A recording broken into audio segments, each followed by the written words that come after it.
Welcome to Samba Samba. Enjoy the video. In this video, I will explain how to make cotton candy without a machine.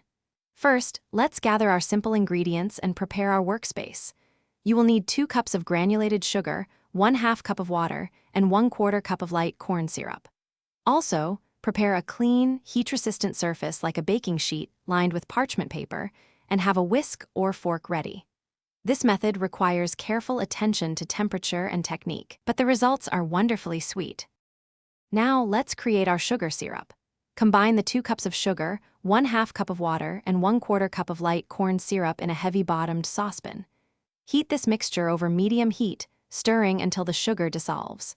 Once it boils, stop stirring and let it reach precisely 320 degrees Fahrenheit. Use a candy thermometer for accuracy.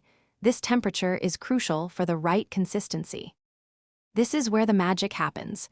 Once your syrup reaches 320 degrees Fahrenheit, remove it from the heat. Dip a whisk or a fork into the hot syrup, letting it coat the tines. Then, quickly drizzle the thin sugar strands back and forth over your prepared parchment-lined surface. The sugar will cool rapidly, forming delicate, hair-like threads. Work quickly, as the syrup will thicken as it cools. As you create more and more threads, they will accumulate on your surface. Gently gather these fine sugar strands into a fluffy, cloud-like ball. It helps to wear gloves to prevent the cotton candy from sticking to your hands. This homemade treat is best enjoyed immediately, as it can absorb moisture from the air and become sticky. Enjoy your delicious, machine-free cotton candy. Thanks for watching. Consider subscribing if we helped you.